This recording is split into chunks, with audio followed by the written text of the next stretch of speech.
Hello and welcome. This is Iqbal International Law Services. We are here for delivering a legal lecture.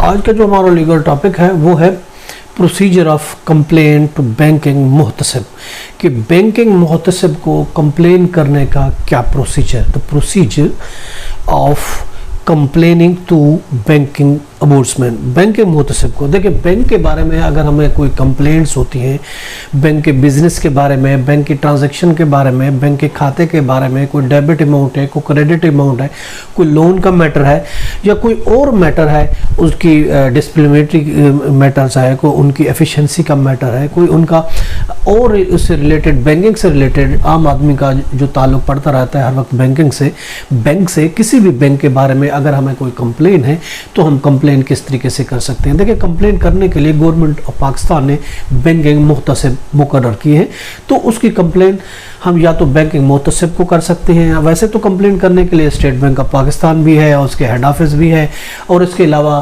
Court में भी हम जा सकते हैं।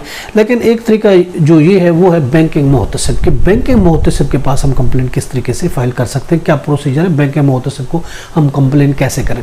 देखिए, बैंकिंग मुहतसिब को कंप्लेन करने के लिए सेक्शन है 82D बैंकिंग रिकवरी ऑर्डिनेंस 1962 के तहत हम कंप्लेन हमें इजाज़त देता है ला कि हम किसी भी बैंक के खिलाफ अगर हमें किसी किस्म की कंप्लेन है तो हम बैंक के मुहतसिब के पास कंप्लेन जमा करा सकते हैं।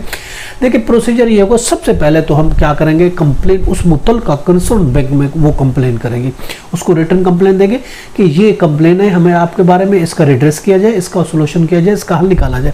अब उसके बाद तहरीर पहले हम रिटर्न कंप्लेन करेंगे उस बैंक को, और उसके बाद अगर बैंक कोई जवाब नहीं देता या बैंक हमारे खिलाफ कोई कार्रवाई करता है या हमारे हक में कोई फैसला नहीं देता, जो हमारी कंप्लेन थी उस कंप्लेन को रिजॉल्व नहीं करता अगर बैंक, तो फिर हम उसके बाद या वो जवाब देता है कि जो हमें एक्सेप्टेबल नहीं है, तो उस सूरत में हम जो है बैंकिंग मुहतसिब को कंप्लेन करते हैं। बैंकिंग मुहतसिब को कंप्लेन करने का प्रोसीजर है कि विद इन 45 डेज जो कंप्लेन हमने बैंक को की थी उसने जवाब नहीं दिया, या जवाब वो दिया जो सेटिस्फाई हम नहीं थे, या वो जवाब था जो हमारे खिलाफ था, या वो जवाब था जिस तरह हम चाह रहे थे कि हमारे रिड्रेस किया जाए वो उसने नहीं किया, हमारा सोल्यूशन नहीं किया, तो उसके 45 डेज के अंदर अंदर हम बैंकिंग मुहतसिब को कंप्लेन कर सकते हैं। ये प्रोसीजर।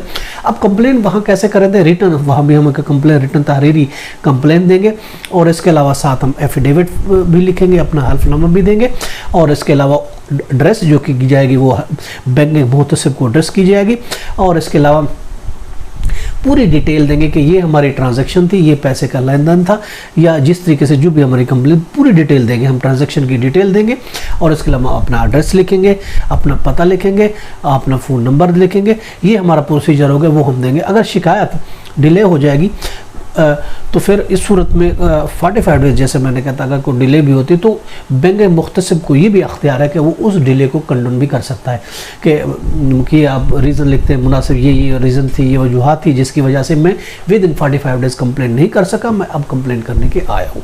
तो उस सूरत में भी हमें जो है वो बैंक मुख्तसिब हमें उससे टाइम एक्सटेंड कर सकता है, वो जो कंडोनेशन हमें दे सकता है, जो हमारा वक्त गुजर गया है उसको कंडोन कर सकता है।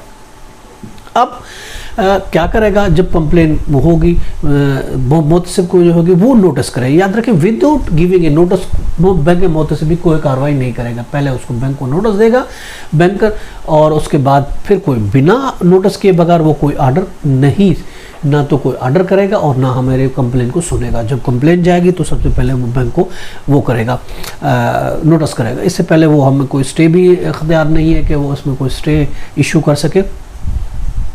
तो अगर ये है कि हमने कंप्लेन किसी कोर्ट में पहले से फाइल कर दिया है, तो उस सूरत में भी वो बैंक हमारी वो मुहतसिब हमारी कंप्लेन को नहीं सुनेगा। शर्त ये कि वो इससे पहले किसी कोर्ट में वो केस पेंडिंग में ना हो। ये याद रखें, अगर केस पेंडिंग होगा, अगर पहले हमने कोर्ट में भी केस किया होगा, बैंक मुहतसिब दो चीज़ें करेंगे, तो फिर बैंक मुहतसिब को जो अख्तियार उसका ख़त्म हो जाता है, वो फिर हमारी कंप्लेन नहीं सुनेगा। अब कंप्लेंट सुनने के बाद, बैंक को नोटिस करने के बाद, या तो हमारी कंप्लेंट रिजेक्ट होगी या हमारे से एक्सेप्ट होगी, या फिर कोई और रीज़नेबल भी उसमें नोटिस हो सकता है। और अगर बैंक मुहतसिब फैसला देता है तो उसमें देखिए फ़ैसला ये भी दे सकता है कि जो हमारा प्रॉब्लम था उसको रिजॉल्व भी करा सकता है, या ये भी कह सकते हैं एमिकेबल सोल्यूशन इसका निकाला जाए। एमिकेबल सोल्यूशन इस मसले का बैंक को ये भी डायरेक्शन दे सकता है।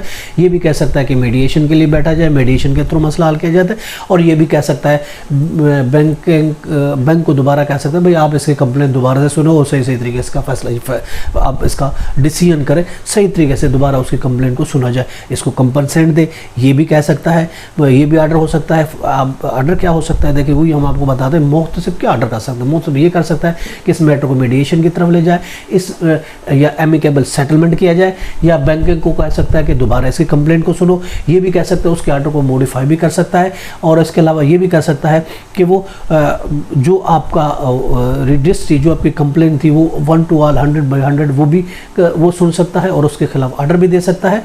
और इसके अलावा ये होगा कि जो उसको मुनासिब समझेगा वो खुद मुख्तियार है, जो बेहतर समझेगा मुतसिब वो उस पर फैसला करेगा। लोन का मैटर है तो लोन के बारे में ये भी कह सकता है भाई आप इसको लोन अप्लाई करो, लोन की शिकायत कुनिंदा को जो भी है वो भी हो सकता है। और इसके अलावा किसी मैटर अगर इंक्वायरी की ज़रूरत है तो वो इंक्वायरी भी हेल्ड कर सकता है। ये तरीक़ेकार है बैंक के मुतसिब को कंप्लेन करने का। ये था आज का topic. Have a nice day, take care, bye.